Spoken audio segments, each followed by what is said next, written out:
Hello, I'm picking up part two of my story. I think I left off on the bus with the black guy. And let me go back because I just remembered some things. Um, there were, yeah, anyways, while I was at the store before I left to get on the bus to go back home, get away from everyone, um, there was one instance that happened. It was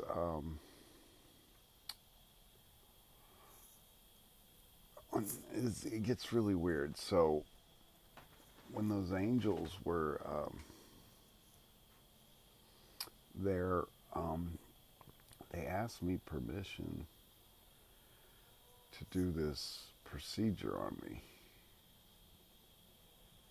and it gets weird. I know it sounds like a alien story, but it wasn't. It was just weird. Well, anyway, they told me they needed to take control of my mouth to do it, and so I gave them permission, and they did something with my tongue.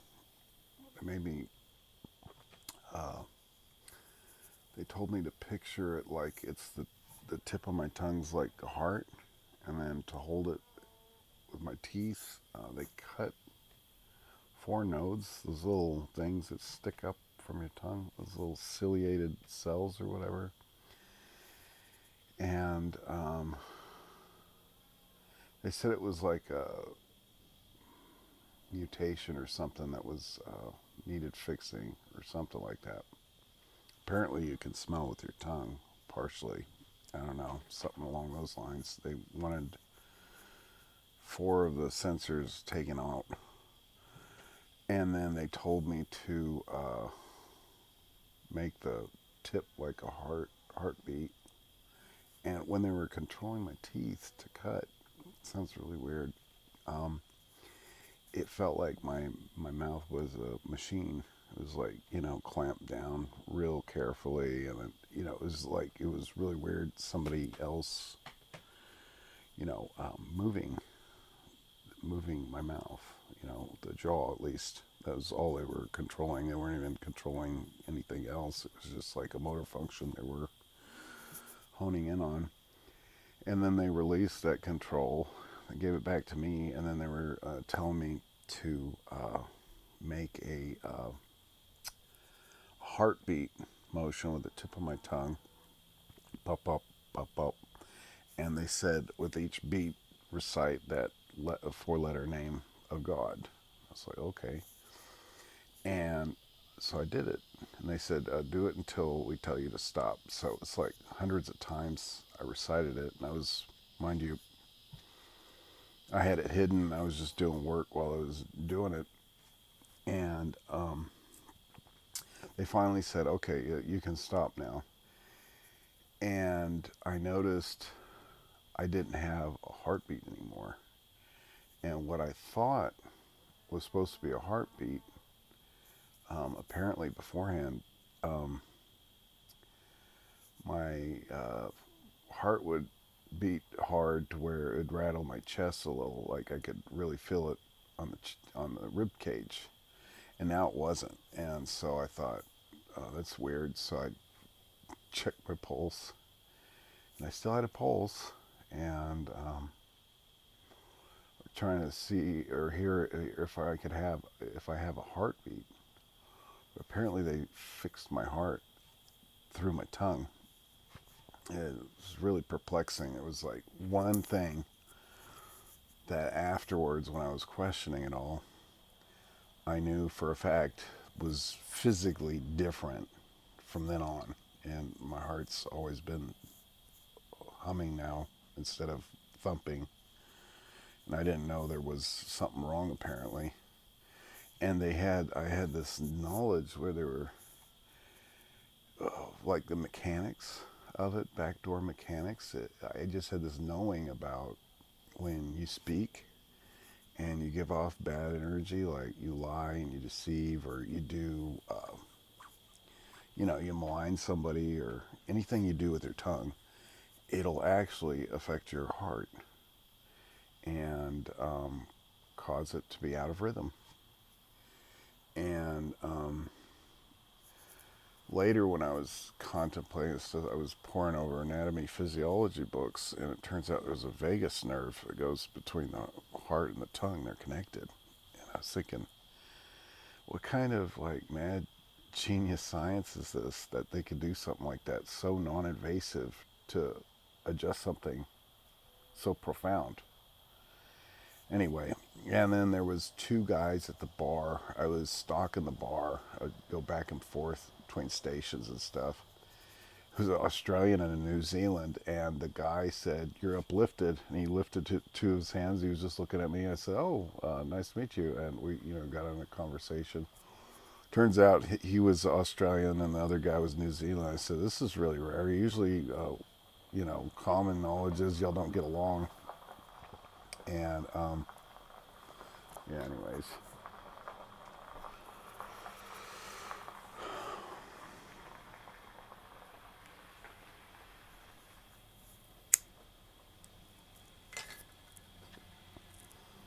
There was some other weird things I was trying to remember. There was so much. It was really just the knowledge. It was the download that was most profound.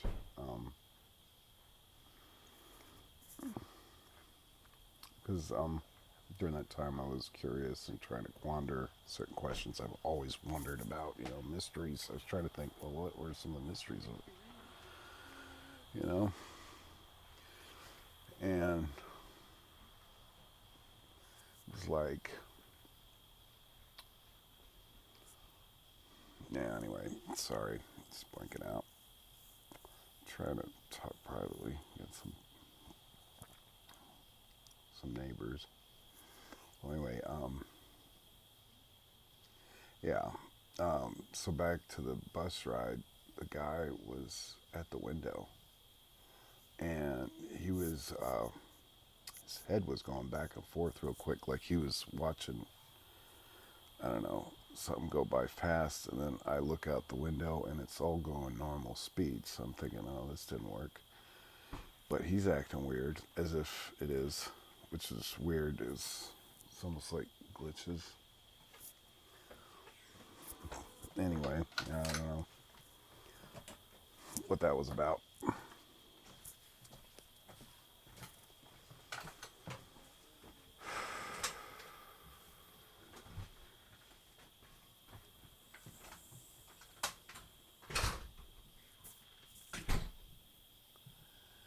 Anyways, yeah,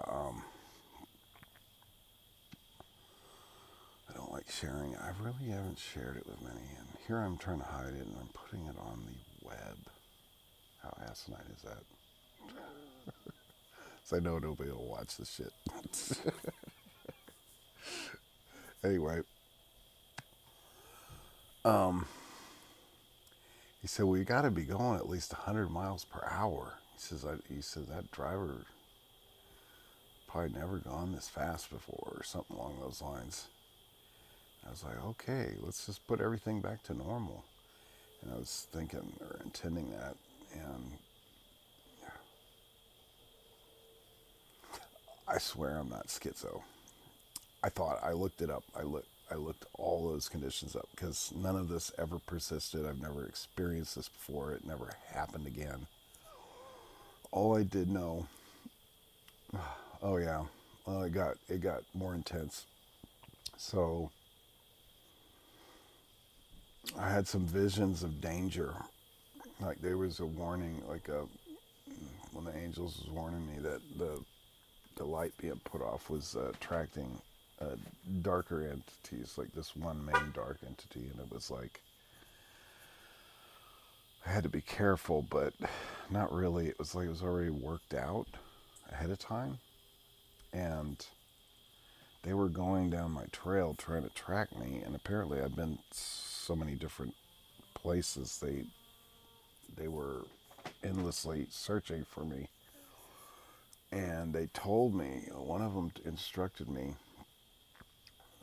and the vision was like so strong and real. It was like I was dreaming except awake. I saw visions of people trying to get in my door in military garb, and they told me I need to stay awake for 3 days. And I was like, okay. And weird thing was, I never got tired. And I remember laying in bed, I was looking at the ceiling. I'll just stay awake, and you could see tons of visions almost at will. And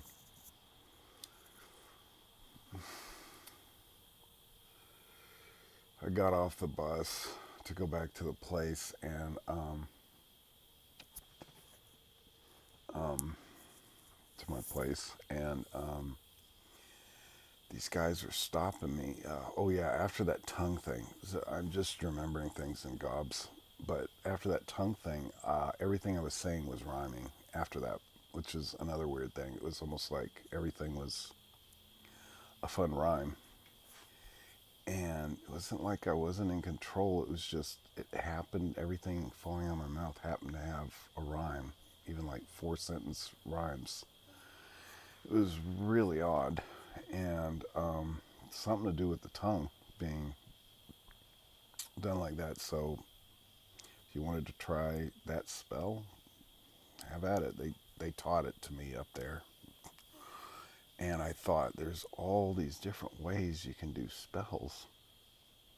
It's nuts. And apparently, I've gone all my life and I've never done any spells. Like, hardly any. It's like I always hide my light, you know. I never use that energy, ever. Apparently, some people have access to it. I never wanted to. Um, Anyways, but yeah. The next day, as I was living in Seattle, and I was right next to the China district, and in the night there was screeches, except this is like homeless people on the streets walking down below. They would kind of screech in unison, like it was one entity screaming through multiple. It was like they were doing echolocation or trying to find me. It was really strange. The next day, there was a bunch of Chinese military garbed guys going through the apartments in the next apartment buildings, and they were yelling and running around like they were looking for someone. It was really strange. And there's some other knowings I got, like really high level ones. Some I can't talk about. Apparently, I'm not allowed, or they would take it from my memory if I tried to speak on it. But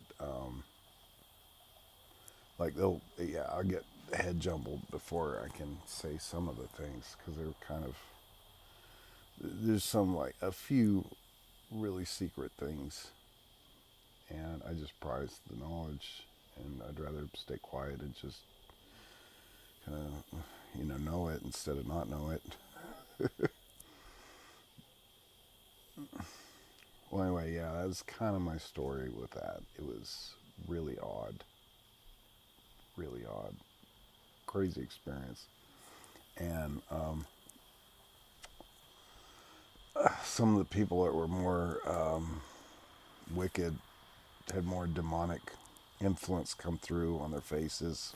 Some of them were kind of trying to provoke me and lunge at me like they wanted to start a fight, and then others were making grimace, like nasty faces. It was very odd. It was like it was a very spiritual experience, and almost what it felt like was everybody is like a cell in a body, and we all do our functions, right? Like, so I walk down the aisle and there's white blood cells, and they go attack intruders, and they have that set of information, and people act like that, like they're cells in the body of the big overarching entity that is God. And everybody's got their function, all that. And then I guess what you'd call the seers or the prophets, they're the ones that are like the nerves. They're the ones transmitting the impulses from above, and the cells try to disseminate it, and they get it disseminated to them on what they should just do in the present. So, some other weird knowings, like when I tried to ask about space and then the planets and all that, it all got garbled like it was not true.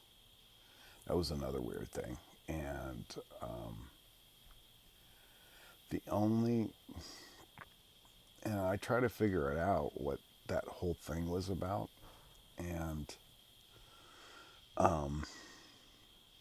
only text, because I studied Jewish, like their two Mashiachs. I studied Gnosticism, Hindus, Hare Krishna.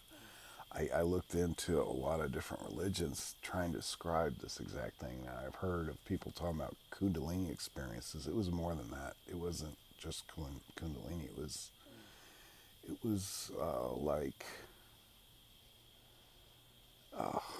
being let known what my soul was, and I didn't know. And it's partly a secret, I guess. And I know that it will happen one more time. And when it does happen again, it won't stop. It'll just always be that way. And I guess it's like maybe, hopefully not this lifetime. I didn't want any part of it. I don't know what job's attached to that or what you're supposed to, what function. I guess you're supposed to be yourself, but there was knowledge about how things should be and how they're not. And so, for instance, there'll be a time when everybody gets tapped in online. So when that happens, and the only story and text I saw, and I still can't find it again because I found it in passing, it was about Enoch, and he was being shown in the heaven all these lights that would rise up and then they'd fall back again. And essentially, there was one light that rose up and it got brighter and then it stayed, and then all the other lights rose up with it and then lit up too. And the angel apparently told Enoch, that's you in the last days. And once one gate finally, and he says all the rising and falling are people going through their lifetimes over and over again trying to hit that spark. And some of them almost get there and then they fade out and they die. And essentially it was a really rare type thing that was supposed to have happened. And that was the only thing that resonated. And so I heard a recent reading about Thoth. Some called him Enoch. Guy wrote the Jade Tablets. One who ran into some barbarians in Egypt and then basically spiritualized them and made them not as savage.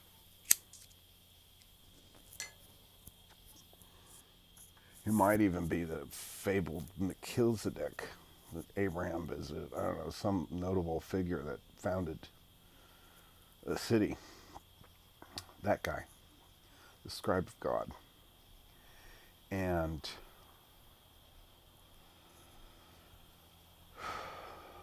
yeah, it's just been a very difficult life I've lived, and most of it seemingly like I'm just a puppet that gets used like a tool to test things and to be like a witness, like to see. And if you maintain purity, and then God just wants to put you somewhere to witness for him, like you're his sensation. Like if we're the body and he's the mind, he's observing through the senses. That's how I've been my whole life. And I've got put in crazy scenarios, split in certain things, corruption, finding out certain things, and that was like the playground to the real event that's supposed to come.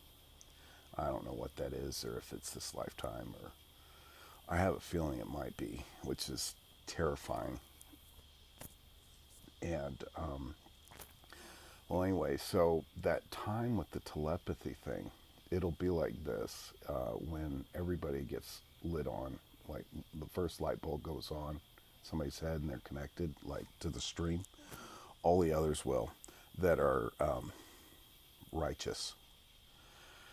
The wicked ones, it'll turn into a polarity where the wicked ones will feel like their whole way of being is being threatened. They'll have no choice but to try to fight and then go against them, and they'll get annihilated. It'll turn into a big, huge thing. Hopefully, not so severe, but it's going to be pretty wild. Let's just say that. I saw wars and I saw weird things on the battlefield. I also had that sensation of mowing through bunches of people, tons of blood, I remember. And it's kind of like cleaning out the trash, and so when everybody comes online, that's good, let's say. The people that are married, they'll have a telepathic link, like direct. It's like direct net. And everything we've been doing in all these lifetimes has been prep up to this. Because you imagine, okay, like just imagine a married couple. If you had somebody that was kind of a cheating spouse and they're they're constantly kind of wondering about other people, when it's say another guy or other girl, and they just even think lust. You know how much fights would happen if everybody read each other's minds, like completely? It would be insane. It's like we're not at that level yet. We're not ready. So everything in prep, all this hard work, everything where you go through lifetime after lifetime, you know, cleaning and clarifying and gaining wisdom about all these processes, you know, of life and death, what leads to either one of those scenarios. That's what all of this is about, and everybody's doing it like a collective, and we all affect each other. I mean, on such profound levels. There's going to be such an awakening. It's like people will start to recognize other old friends' souls or families of theirs, family soul groups, and there'll be a lot of crying. Like, I mean, there's going to be some regret, some tinged with a lot of happiness and reunion, and also regret and grief. It's going to be a very mixed up time. Um, and I also knew in that telepathic, in that form, that light body form, it's like you'll be able to teleport, like you think, and you can be there. There'll be higher levels of it. I didn't even like scratch the surface of what it could have been. I mean, I was so terrified, and honestly, the most intense feeling with it dawning on me was just a complete fear, and it wasn't like fear of falling off a cliff or something like that. It was like more like fear of the divine. Because it's kind of like when you're in God's presence, the amount of disgust God has for wickedness, He can't abide by in His presence. He just can't help it. It's just He, she, God, being. They do not tolerate it at all. So it's like only the most humble and meek and honest can even approach without getting mauled. It's that severe, and that kind of fear. It was kind of like you didn't even want to speak. To say anything off turn was oof, oof. And yeah, it was. I didn't know if it would go away, so I thought I'd be like that the rest of my life. I didn't know, and I was thinking, well, I guess I just gotta learn to get on with this. But after the 3 days passed and 3 nights, it was faded, and then everything went back to normal. Thank God I had those days off because I just hid, literally. And yeah, there was this other concept I had learned from that. It's like everybody gets that light, that spark. That's where money comes from, and everything, all blessings. It flows from that light. I also knew that intelligence had nothing to do with like inborn talent or something. It's literally given to you from above. So nobody can claim that they're like a genius just because. It's like nothing you do,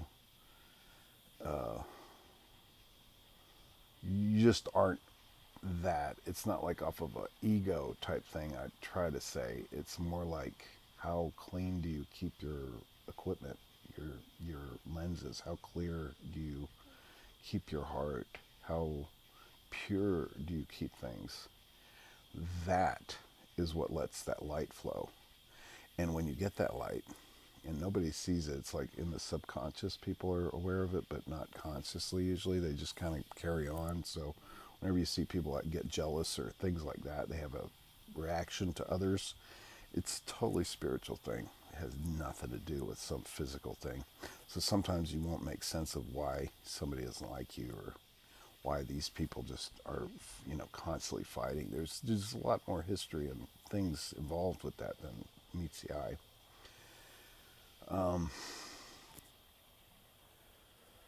But yeah, I think it's kind of like the whole run up to that end point is going to be amazing. And all the movies, so many people try to tell that story of how this is all going to go in fictional form, and it's all true. It was like the Matrix with Neo was correct.